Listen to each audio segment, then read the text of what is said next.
All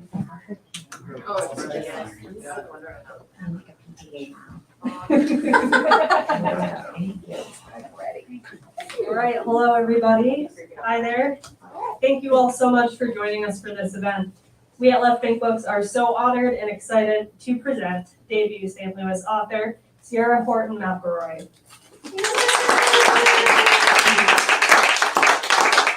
She'll be discussing the wholly original, gripping, and stunningly crafted story Atomic Family. She'll be in conversation tonight with writer Margaret Hermes. Some notes, oh yes, please. Some notes before we dive in. For all of you here in person, thank you so much for being here, providing the energy and sense of community that makes in-person events so special. We are also continuing to provide hybrid events to allow this programming to be accessible to a wider audience. So for those of you joining us here at home, we appreciate your support. You'll be able to join in the Q&A at the end of the event, just typing your question as a comment on YouTube. Tonight's event is only possible because of your support. Independent bookstores like ours are vital platforms for diverse thought and provide invaluable support for authors, readers, and communities. In addition, when you support Left Bank Books, your money goes into your local economy. It helps keep our bookstore open, but it also helps keep your streets paved, your libraries funded, your parks free, and so many other things, making St. Louis a better place. So thank you for shopping local and supporting this event. We at Left Bank are working every day to bring you events both in person and online. Of note, this Thursday, March 2nd, we are partnering with Kimbilio, a community of writers and scholars committed to developing, empowering, and sustaining African American fiction writers and their stories. We're welcoming writers Jennifer Maritza McCauley, Janelle Williams, and David Haynes. So join us for that in-store or online at 6:30. And now for tonight's event. It's November 1st, 1961, in a small town in Southern South Carolina, and nuclear war is coming. 10-year-old Wilson Porter believes this with every fiber of his being. He prowls his neighborhood for communists and studies fallout pamphlets and the habits of his father, a scientist at the nuclear plant in town. Meanwhile, his mother, Nellie, covertly joins an anti-nuclear movement led by angry housewives. And his father, Dean, must decide what to do with the damning secrets he's uncovered at the nuclear plant. When tragedy strikes, the Porter family must learn to confront their fears of the world and of each other. Publishers Weekly's Star Review calls Atomic Family a powerful debut. McElroy writes with veracity about the effects of nuclear waste on the land and water, and brings to life the strange mix of terror and naivete of the era. Jake Wolfe, The History of Living Forever, calls Ciera a welcome new voice on the literary scene. Atomic Family is a reminder that the best historical fiction matters today more than ever. Ciera Horton McElroy was raised in Orlando, Florida. She holds a BA from Wheaton College and an MFA from the University of Central Florida. Her work has appeared in AGNI, Bridge 8, Iron Horse Literary Review, The Crab Orchard Review, and Saw Palm, among others. She currently lives in St. Louis with her husband and son. Also joining us tonight is Margaret Hermes. Margaret grew up in Chicago and currently resides in St. Louis. She is the author of dozens of short stories, as well as novels and stage adaptations. And when not writing, she concentrates her energies on environmental issues. Please join me in welcoming both of our guests tonight, Margaret Hermes and Ciera Horton McElroy. Well, I would like to thank Left Bank Books for hosting and for its long tradition of bringing readers and writers together, and also for surviving both COVID and the horrible flood that they had last July. So it's wonderful to be here at an in-person event, and my first time without a mask here in years. So a lot to talk about, and I would like to start by saluting your title, Atomic Family, which does so much with two short words. It suggests that this is not only an examination of a family unit, but it tells us when this story takes place. Not in the present, not in the time of nuclear power and nuclear energy and nuclear bombs, but in the atomic age when kids grew up doing duck and cover drills every week in their classrooms. So there's also the wink to the cliche that's unspoken but immediately comes to mind, nuclear family. So I think so much is grabbed in that title, and I'm wondering at what point you settled on the title. Did you have this gem in mind when you set out to write it, or did it come as you wrote? What a great question to lead with, because you're seeing all the things in the title that I wanted to come through, so that's great. We always knew we wanted to play off the sociological term, the nuclear family, but we felt, and this was a conversation with the publisher, that the word atomic was so much more powerful because it is immediately clear that this is not a contemporary story, but it is in the atomic age. So it was something that I had thought about since the beginning, and it was a collaborative discussion to land on the final version. The other thing I love about it is that, the word atomic or subatomic, it's small. We can't see it with our eyes. We're talking about something that is minuscule. And I like that as a literary concept too, because in a family drama like this, it's a lot of small things that are actually very big and significant to the people involved. And that's what I think life feels like. And so writing literary fiction about these little moments, it felt very appropriate on a metaphorical level as well. Yeah, I think it's a perfect title for this book. Oh, thank you. I'd like to ask you to just sort of briefly introduce the family and then go in to read the opening pages. It's a very, very tight, it lets the reader know immediately that the writer is very much in control of her material.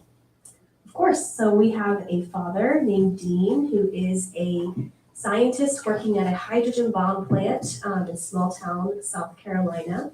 He is a soil scientist, so his job at the plant is that he studies the disposal of nuclear waste, which at the time meant that they buried it. And it was going to be a problem for another day. So he's dealing with a significant moral crisis, realizing that he has been complicit in something that has been damaging to the immediate surrounding area. So he's struggling with that. And he's distracted from his home life and everything that's really falling apart quite actively there. His wife, Nellie, is a housewife who's very much struggling with the role that society has placed her in. And she feels small in the shadow of her husband's work. She feels like no matter what she does, no matter how hard she tries, she will never do anything of meaning or significance in the eyes of the world compared to her husband. And so that really creates this deep conflict in her. She joins with other housewives to march against nuclear arms race, and that becomes a significant part of her story because she's not only protesting nuclear war in this abstract, right? She's protesting what her husband is doing, and that is a big deal in the age post-McCarthyism. And then their son, Wilson, is 10 years old, and he has absorbed the propaganda of the Cold War like radiation, like into his body. He believes it so deeply that war is coming. He must be prepared. He must hunt for communists, and it explores the effect of the Cold War on a child's psyche. So that's the family in a short intro, and then try to turn the page. Single-handed. So if you guys already have the books, I'm reading from the first section of part 1, right before we hit Nellie's chapter. First, there is the plane. The boy watches from the water tower, using his binoculars for a closer look.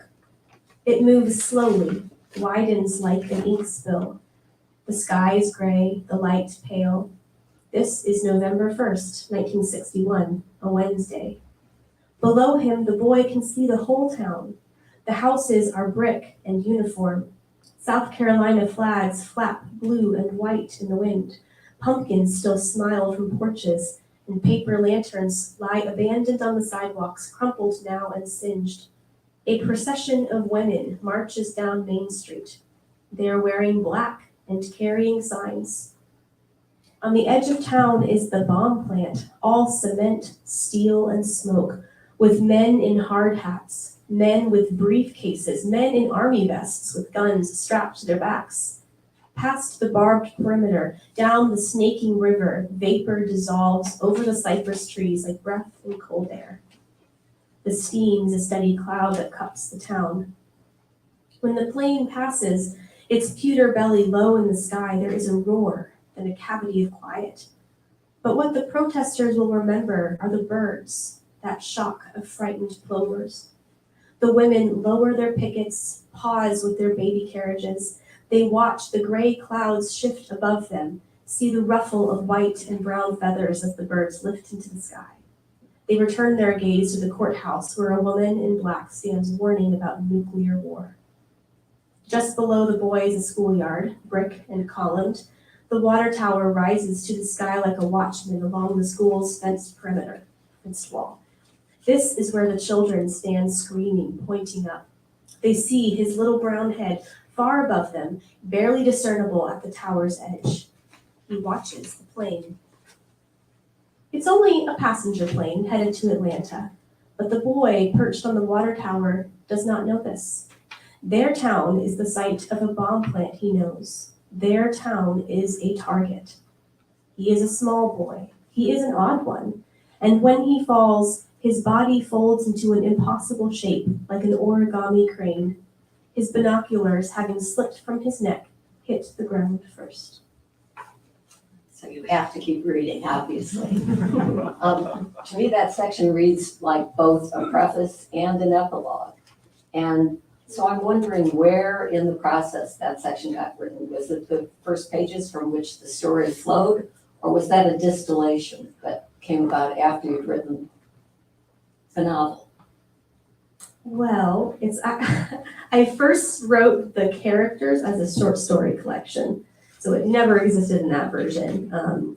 Originally, we jumped around timelines. We saw the father growing up as a child in the Great Depression. We saw the mother's childhood with an abusive family situation. We kind of like saw all the characters through different timelines. And one of the stories in the early collection was about a father and son building a fallout shelter. And I was like, that is really what I want to write about. And so when I rewrote the whole thing as a novel and decided it would be what we call a circadian novel, which is a book set in just 24 hours, kind of in the style of like Mrs. Dalloway, I decided that I wanted to let the reader know that something big and dramatic would come, like up front, as a way to keep them reading, because it is a family drama, and you know there are moments of like ordinary life in there that I think is beautiful to read about, but I wanted it to be clear that the stakes are very high in this book. We're talking about big issues, and so I really advocated to put a preface at the beginning of the book to make it clear that something of high stakes was coming. So that came about in the revision process. Okay. So this is a story of a family that's coming apart at the seams and a nuclear meltdown, if you will. But one of the things that struck me is that there are little flashes of humor in the narration, like 10-year-old Wilson's list of words that communists use, words that he is always on the alert for. So those include vanguard, comrade, bourgeois, colonialism, ruling class, witch hunt, and hootenanny. And hootenanny made me laugh too, but it doesn't make Wilson laugh, and he's a very serious boy. So I'm wondering if you were conscious of trying to balance the very humorlessness of those three characters with the little sparks in the narration. You know, what's funny about that to me is that that list was real from the Cold War. I found an actual document of the words to look for. And in my research, so much of the Cold War propaganda was funny because it was absurd that I let it speak for itself. And I still find it funny. I can't believe we told children these things. And it's obvious to us now, and we laugh. And I felt like that contrast of someone really taking it seriously and us as the reader knowing this is ridiculous, that will carry the weight. So a lot of the humor is just straight from the historical text, which is crazy to think about. And there are other aspects of that throughout, especially in Wilson's chapters, where pretty much everything he encounters that is a Cold War element is completely true. I did not make up any like propaganda element. One of the things is he has trading cards he's collecting. but like the things on the cards are like the Holocaust or like guerrilla warfare, like horrifying things. But it was part of the message, like this is what will happen in the US if communism takes over. And these were given to kids. And there was a game he plays called Uranium Bomber, where they're literally moving a bomb around the board game. This was just part of the culture for children. And so I hope that it speaks for itself. I was a child of much the same age as Wilson, and I guess I had a better childhood. Good. I'm so glad. But speaking of Wilson, could you read the scene where he and his cohort of very odd neighborhood children go trick or treating? I think it's a really you jump right into who this boy is in this scene. Okay, we're gonna start at the top of the Wilson chapter. This is page 25, for those of you who would like to follow along. And again, yeah, this is a 24-hour novel, so it's starting on Halloween night, which is very important to a little boy who's looking for evil. He wears a green visored cap, father's during the war, and an oversized men's shirt tucked into his dungarees. To complete the ensemble, rain boots, wool socks, and a white scarf around his neck. In the canvas rucksack are his binoculars and the canteen he rummaged from father's army trunk. He carries these at all times, even now, especially now. Halloween is the type of night that's a perfect excuse for evil. Reds can hide out in the open. They can dress as commies and get away with it. They could say, I'm just pretending, tricked you. So someone has to be ready and vigilant, and that someone is him, Wilson Adley Porter. He prowls through the neighborhood, feeling something close to elation. There's a buzz in his brain. Down the narrow streets, past houses with pumpkins and scarecrows leaning on fences, houses that could hide secret menacings, propaganda tucked beneath magazines and newspapers. He is an officer in father's uniform. He is hero, soldier, spy. He is an operative, and this his mission. The other kids filter ahead of him and pound on doors. The other kids have weird costumes. Donnie Lyle is Felix the cat. Joe and Jane, twins his grade, are Tarzan and Jane. One kid built a suit of armor with aluminum foil. Another is Raggedy Ann. Penny Shepherd is Penny Longstocking in a chicken feed stack dress. Becky Conway is the youngest in their group, age 6. She is quiet and sniffly and carries Patty Play Pal everywhere, a doll that looks eerily like her. She screams at the scary houses and walks bow-legged around the neighborhood as if she wet her pants. And then there's Todd Shepherd, Penny's older brother, dressed as Elvis Presley. He gyrates his hips and curls his lip as they walk. Todd is what father calls a bad influence. Eddie Pace, Wilson's best friend, wears a costume that makes no sense at all. He is part cowboy in riding boots and part astronaut in a cardboard helmet. He carries a sign that says, "From saddle to satellite." It's a joke, Eddie explained when Wilson first roared with laughter. It's called irony. It's called dumb, Wilson cried. Without fail, anytime someone opens the door and asks who everyone is, Eddie needs a full minute to explain. But Wilson loves Halloween. He loves the skulking, the stealth, the street at dusk, gray hazed. He loves the magic of seeing into someone's home. Usually he has to bear crawl through the hedge. He has to shimmy up a tree, binoculars bouncing on his chest. I was struck throughout the novel with how I think you are able to paint a very large canvas with very few words. And on page 33, the trick-or-treating ends with, above the sky fades from orange to purple, there is a single talon of moon. That talon of moon is wholly original and yet immediately recognizable. And then the next line reads, they return to the Porter home around 7:30 as the hem of night drapes over the town. So the words are spare, but the pictures aren't. I mean, they're you really give a full vivid image as you are describing things so economically. I'm impressed by this. Well, thank you.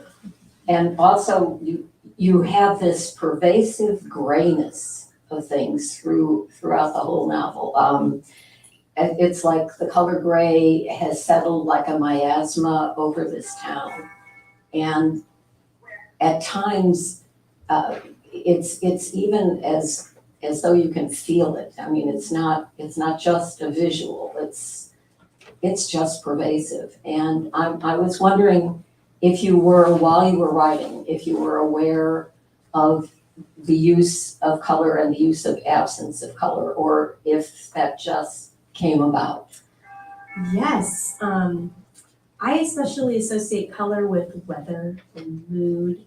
And in the book, dark clouds come over the town as, things are heightening with the Women's March. And I found that very interesting, just given the setting and people being afraid of fallout clouds. Adding that kind of gray color felt very appropriate and in line with the mood. The other thing I think that's really important about color in this era is that I think of this in terms of like the Twilight Zone, like the media of the age is very pervasive in the book. So, I mean, you can see it in black and white, and I think that adds a lot of texture to the book. And then popping throughout, which I think makes this cover so appropriate, is there are references to nuclear yellow throughout as like a radioactive color. And then, of course, in Wilson's chapters, anything red is dangerous. He will not use a red crayon. He gets freaked out when a girl in his class has red ribbons in her hair. And it starts to show the level of his obsession and his paranoia. These really tiny details, like things that I think you will notice on your second read of the book. I'm pretty sure this didn't get cut.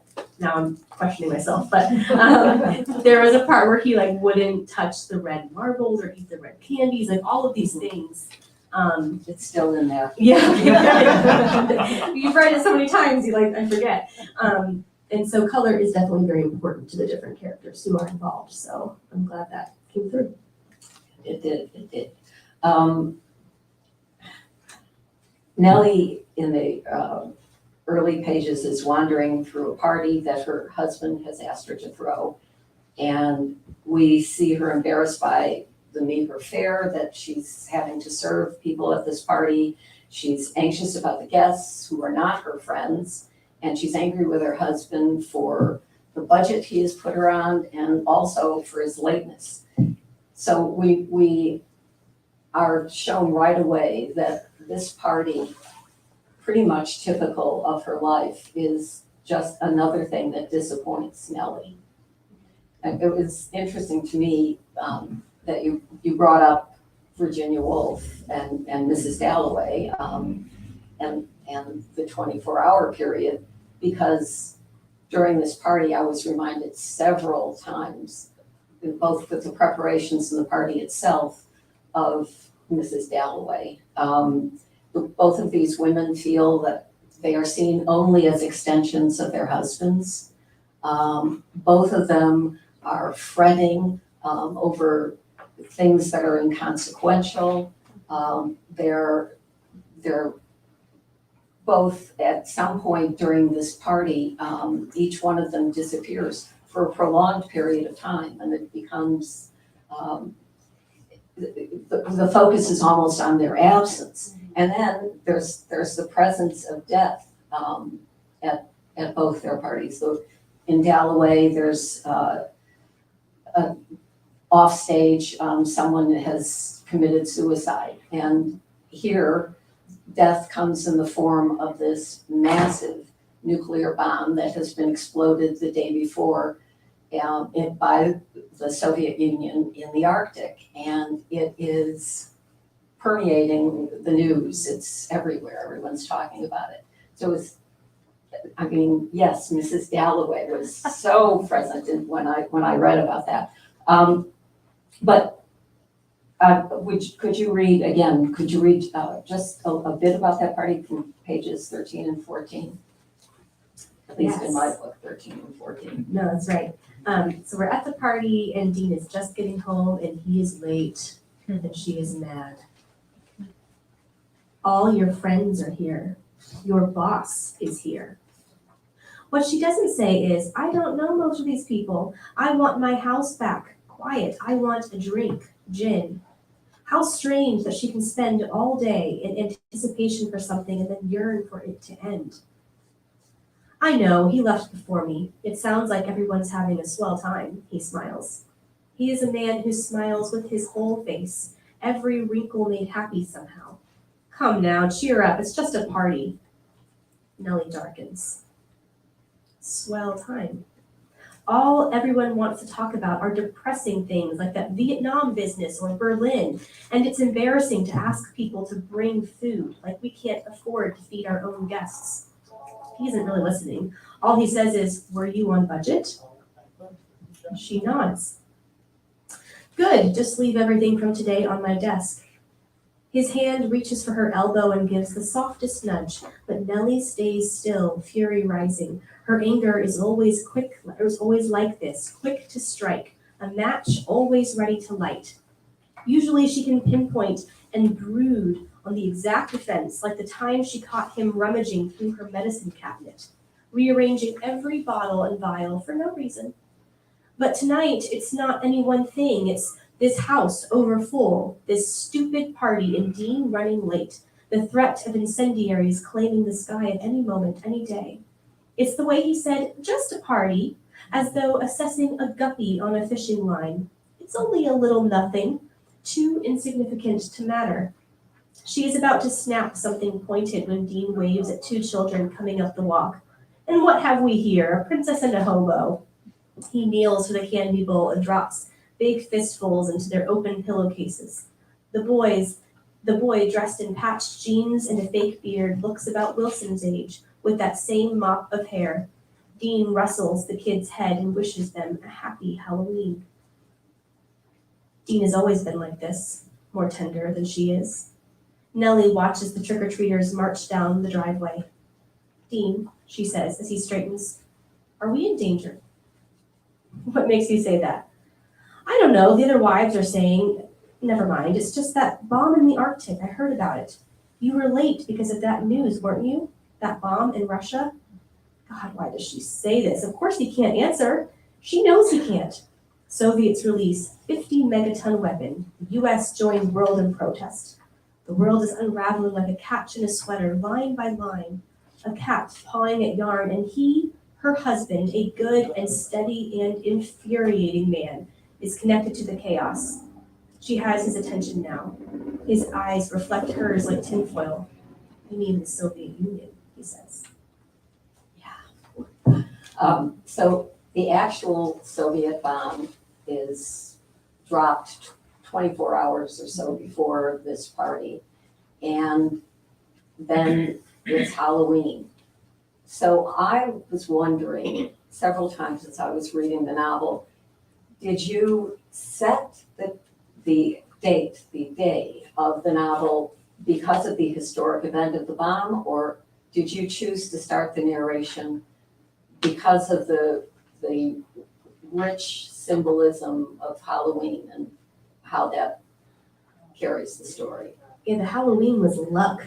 I loved that, but there were two things. I thought that it really was the largest bomb in history still, called the Tsar Bomba, that was 50 times what Hiroshima was. It's crazy numbers.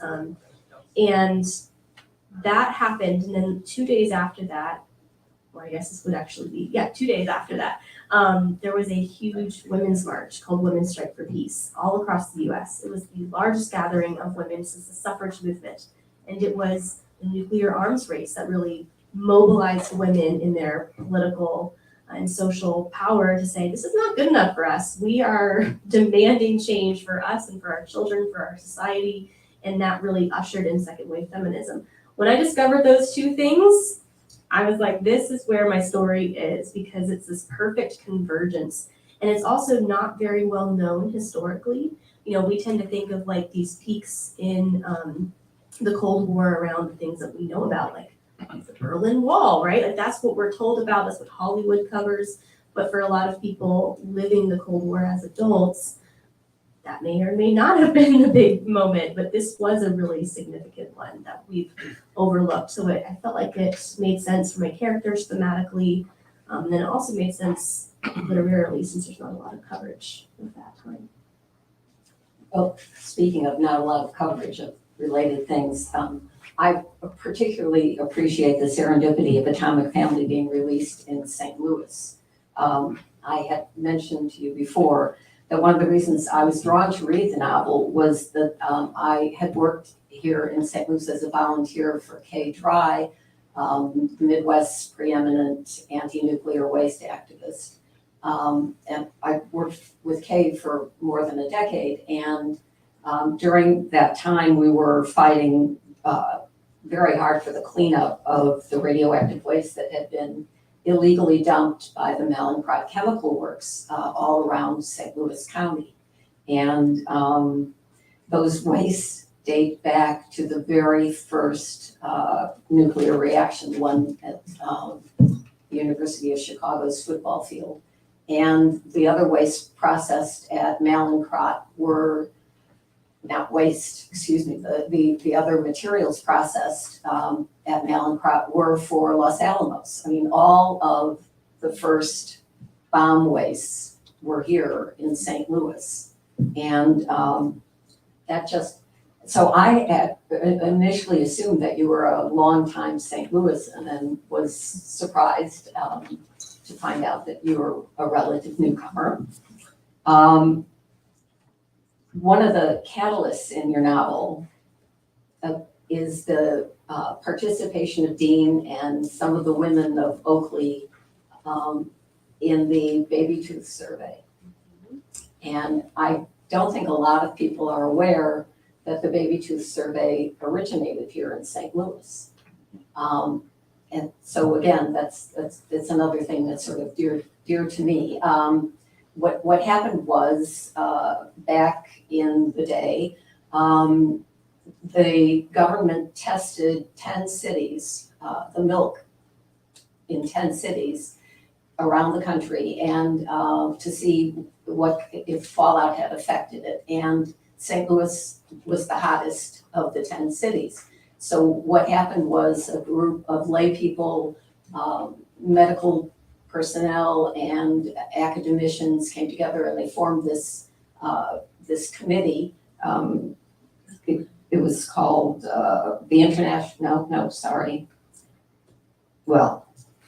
Committee for Nuclear Information, the Greater St. Louis Committee for Nuclear Information. And they started the survey and it spread across the country.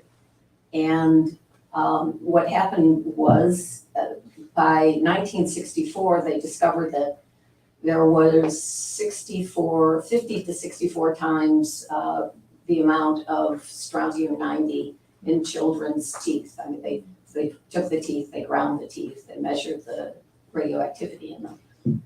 So one of the things that's significant, I think, in the novel is that hearing about the baby tooth survey is a real trigger for Nellie.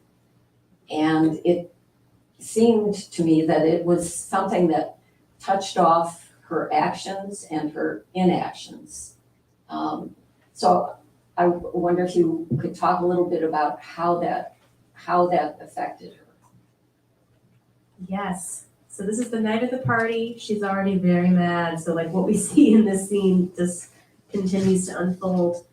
And then it turns out, and you'll see how in the book, that she discovers that Dean has been taking Wilson's baby teeth as they fall out for a long time and donating them in secret. And she is so pissed. And I think it comes to a head on this night because she realizes he's been keeping secrets from her, and especially secrets that affect the home. The home is her space, right? This is supposed to be what she's in charge of, especially taking care of Wilson, and it feels so intimate of a betrayal. I think she also feels like he knows something dangerous that affects their son that he's not telling her. And the reality in the book is that he does know the real danger. And it's not this, it's this other thing that he's encountering at work and can't tell her about. Children weren't dying from these levels in teeth. It was significant enough to measure fallout, but not like an imminent death situation, right? It was scary, something to be talked about and worked about, but not like the levels of nuclear waste that were literally causing cancer among people working at the plant. All that to say, he feels conflict, like, why are you overreacting? And so it creates this huge moment where she decides, I am not okay with the status quo of our life anymore. And she considers herself not a political person. She votes like Dean, she says, but tomorrow I will protest and protest him. And so that's what really pushes the book forward. So this is set in 1961, and back then, gender roles were a lot more narrow, a lot more constrained, obviously, than they are today. But in this book, it seems to me that gender plays a real determinant role for all of the characters, even the sort of secondary characters. And I wonder if that was something that you were consciously writing about, or if it was really an artifact of the time period in which the book is set. I think both. I don't think you can write about, a housewife in 1961 without addressing the constraints of her era, right? It felt very natural. But it also is also very personal. I really like reading books about independent, strong women. I really value that in literature. It's very important. It was important to me encountering literature growing up. So I definitely wanted my character that could easily have been a stereotype, right? The 1950s housewife who doesn't like her life. We've seen that before. Hollywood gives us that all the time. But I really wanted to complicate it by also having her desire things that I would still think are trivial, but they're important to her. And that makes it significant, right? So I definitely wanted to play with it. And I think especially through Wilson, the child, it allowed me to explore gender in a new way, especially as I became a parent myself. I have a 2-year-old son, just being aware of the toys, the messages given to children about war. In the scene I read, we literally have a child, a young child playing war, dressing up like his dad in the army. And there are scenes where he talks about, I'm gonna be a soldier too, and just absorbing this rhetoric of this is what it means to be a man like my father, and these are the toys that I'm given, these are the books that I'm given. That is so prevalent still, but especially then. And so it allowed me to explore something that became more important to me over the process of writing. Yeah, I was aware while reading it that gender was extremely on the mind of Wilson. As much, if not more, than even the adult characters. Yeah, there's a scene I love so much, and it makes me cry like thinking about it. But he's asking himself, if a bomb comes and I'm in my fallout shelter, would I ever open the door for someone else? And that's a huge question because you're letting all the contamination in. They have a little air pump, so he thinks I would be safe in here for a long time. But he also thinks the valiant thing to do would be to open the door. And he's this 10-year-old kid, but he has this little playground interaction with a girl he's crushing on, and he has to think about that, I would open the door for you.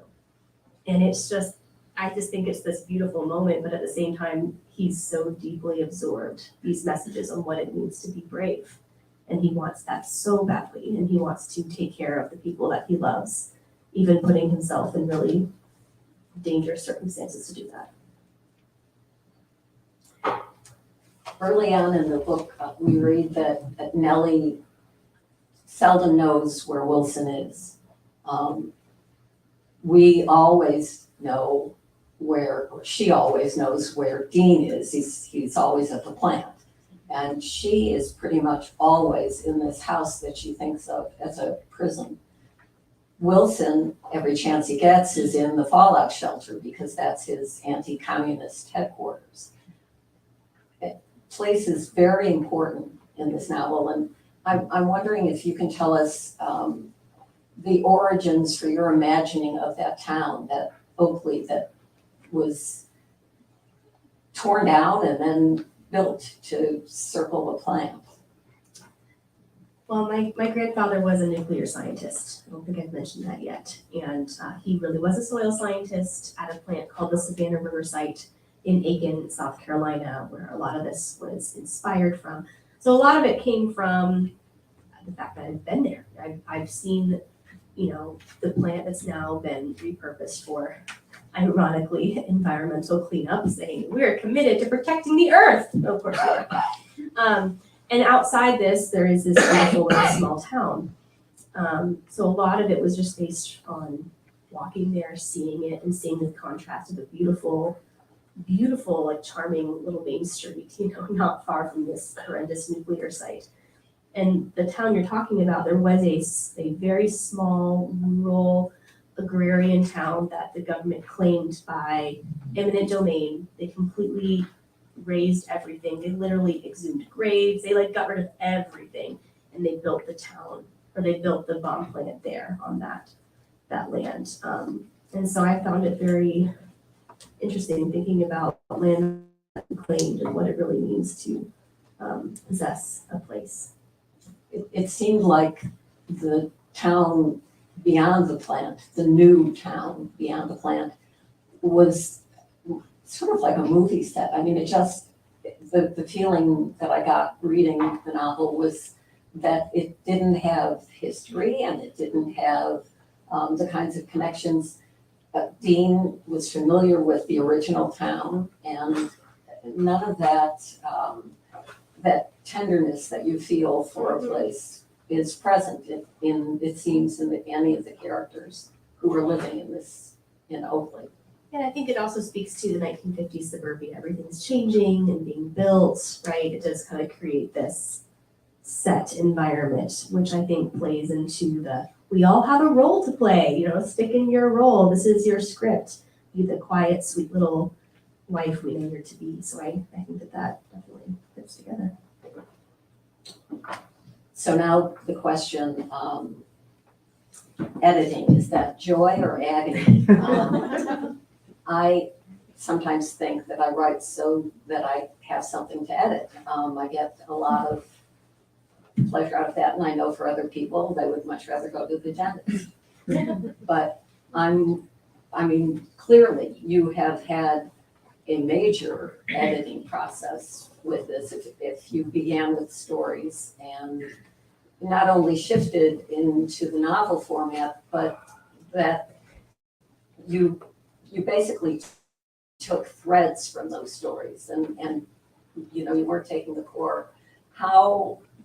How painful or how stimulating, how do you find that process? Because it seems a much tougher process than most of the ones that are rewriting of novels. Yeah.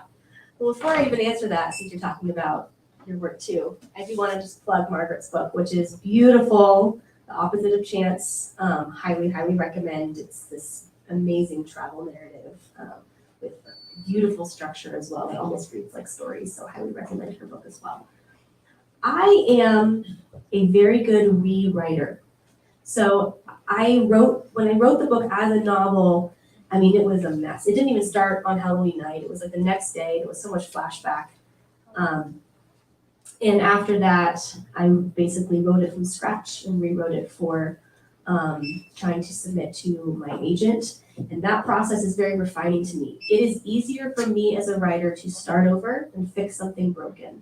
And I think too many writers are trying to fix the broken tower first. And I would just say, put it away, give yourself a few months if you need it to emotionally prepare to start over and then start over. And that is my process. And then my revision is typically much stronger. And I also am a very good line editor. So typically my scenes as they develop are pretty close to how they'll be in the structure of the book, but the sentences have been gutted at the line level to make sure that it reads as pristinely as possible. I too am a good line editor. And I have to say that one of the sort of sad things about getting a book published is that you can't go back and change it anymore. Yes, it's permanent. Are we running out of time? We can take some questions from the audience at any point if you'd like to. Well, I would like to ask you, what's the one question you wish I would have asked? Oh. That's such a good question. I think I love to talk about what I hope people get from the book because my answer has changed since writing it and since becoming a mother. When I think of the book now, I think of the struggle to keep your loved ones safe when you can't. And I don't think I was aware of that when I was writing. You know, I was aware of it in a conceptual way, like more the anxiety of the era. But now when I see Dean trying to keep his family safe, even by doing the teeth thing, which I think is sketchy how he did it, right? But he truly wants to keep his family protected from what he knows is dangerous. But sometimes you just can't. Like these things are just in the air that we're breathing. It's in the milk that we're drinking. It's in the rhetoric. We can't, even your fallout shelter won't work, but you have one anyways, that you feel protected, you feel like there's a plan. Sometimes I feel like that as a mother, like when we went to our new preschool and I had to ask, what are your drill plans or your locked door plans? I have to ask those things, even if I am not physically there to keep my son safe all the time. And even if I was, what then, right? And I think about that in terms of the book now too. Sometimes all you can do is give the feeling of safety, and that has to be enough just in the world that we live in.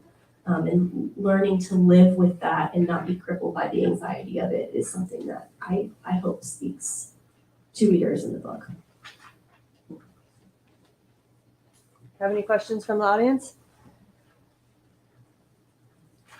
And our virtual audience as well. They're still typing. Yeah, go ahead. You alluded to like maybe a primary source, like your grandfather. Can you tell us a little bit about the research aspect or how you were able to incorporate, real aspects? Yeah, happy to. This was a delightful part of the process for me in that my grandfather's actual research was declassified in, I believe, the early 2000s. So I got to read his actual work and see what he did and learned how we disposed of nuclear waste. And I found that so weird. So I actually based a lot of what Dean is working on in the day-to-day on my grandfather's own research articles that are now available online. Because I don't know what a soil scientist at a nuclear plant would do. I could figure out some of like the big picture plot, like what is he doing at his desk today?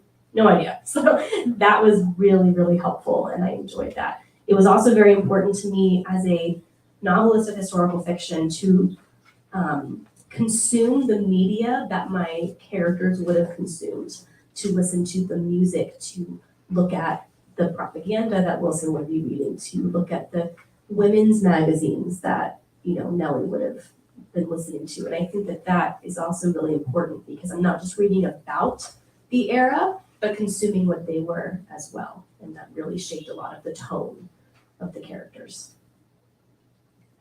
One of the questions that people often ask me about my writing is about particular characters, is if I like them. And did you like your characters? Did you like any of them? Did you like? Okay, the character I have like a friend crush on is there is a like feminist badass woman and I love her. And she is the one who's leading the women's movement. She was almost too interesting to me that I didn't want her to be a central character. She was more interesting like as an ordinary person looking at her. But in the world of the book, she used to be part of the suffrage movement. Her husband was part of the Manhattan Project, and pretty much from the beginning, she hated it and was along for the ride anyway. And I love this powerhouse. I think we would be friends. She's my favorite. The three main characters, I don't know. Yeah, I understand that. I wonder sometimes if the more interesting question is, do the characters like themselves? No. I'll let you guys figure out why though. Well, I mean, I sort of thought that Wilson had some self-respect. Well, that's true. I mean, he does. I think he doesn't know what to do with himself. I don't think he would understand how to respond to that question. He'd be like, I don't have time to like myself when war is coming.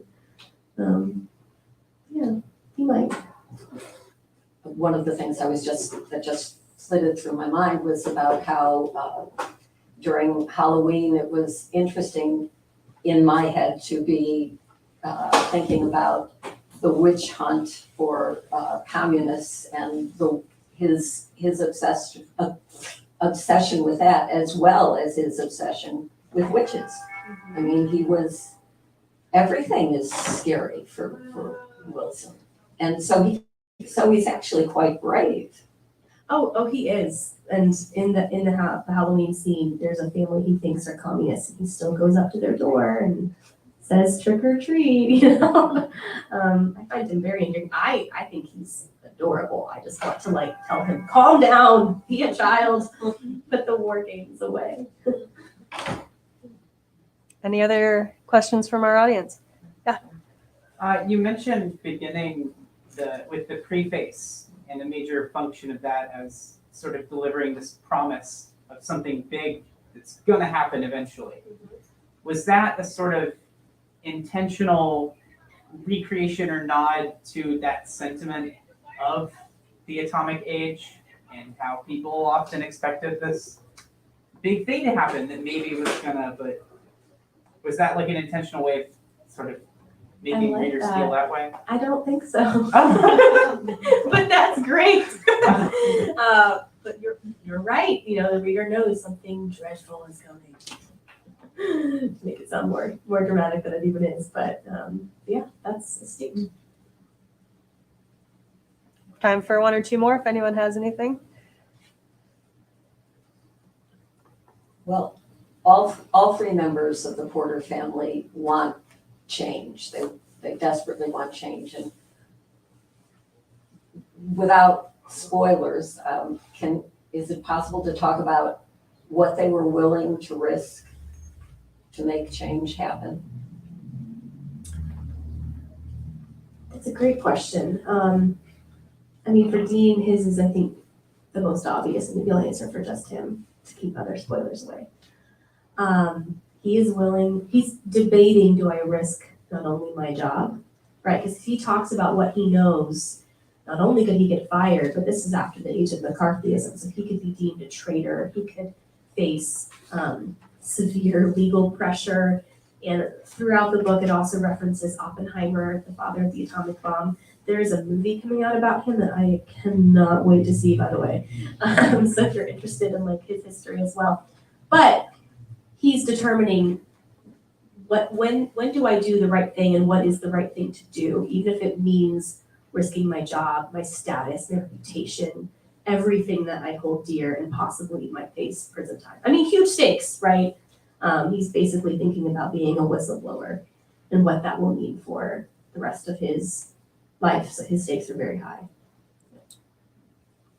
I'm wondering if you can talk a little bit about the historical parallels you're maybe hoping your reader is thinking about. I mean, obviously the parallel between shooter drills and atomic drills, right, are something that I think about as a contemporary parent, and certainly also with the new women's movement. So I'm just curious, you know, if that was trickling in, and if when we read historical fiction, you know, that's part of your goal. It definitely is. I mean, I can't think about duck and cover drills without thinking about active shooter drills. I mean, they're so connected. They're so the same thing. We are preparing children to die in school. That's what we do when we tell them, you know, we're off the door. And I find that so horrifying that we're okay with this and that there are not policy changes happening. So that I definitely see. And there's a current women's movement called Moms Demand Action, which is very similar to the Women's Strike for Peace movement. It is led by mothers. Most of them, are stay-at-home moms, and that this is their thing. They are activists for their children. And I think that is such a powerful thing. So I definitely see that connection. The one I was thinking about more when I was actually writing it, because that came to me more strongly as a mother myself, is the fact that I grew up during the War on Terror. So kind of similar themes about, war might come at any moment, we could be bombed or attacked. One of my earliest memories, this is gonna show my age, but is 9/11.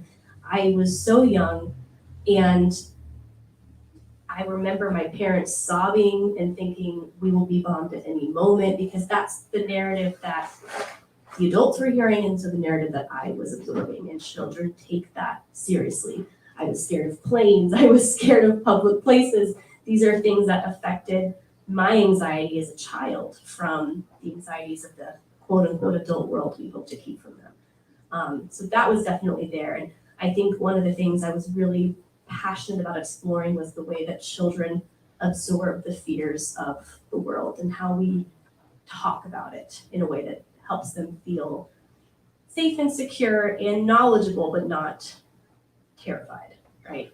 Which too often happens. Something that seems remarkably timely to me, there's, and in relation to your question, there's an organization that probably nobody in the room has heard of called the Women's International League for Peace and Freedom. And it started as a Ban the Bomb organization. And just this week, the local chapter, which I have been a member, is folding because everybody in the organization is my age or older or dead.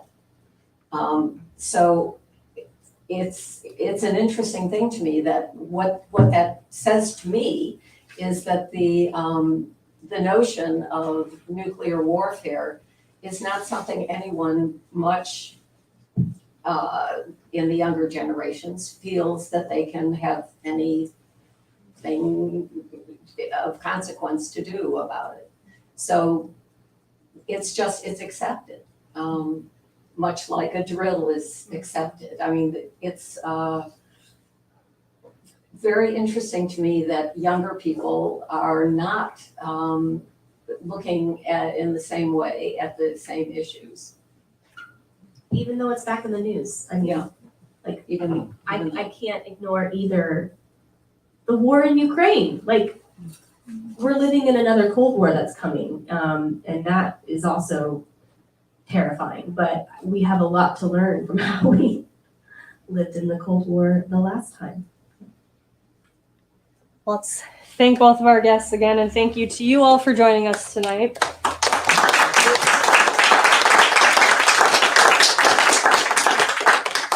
We have copies of Atomic Family, as well as your short stories and novel at the desk as well, if you haven't got yours yet. Thank you all so much. We will go ahead and move to the signing. I'm going to rearrange some furniture if you'd like to stay and get your book signed. Thank you all again.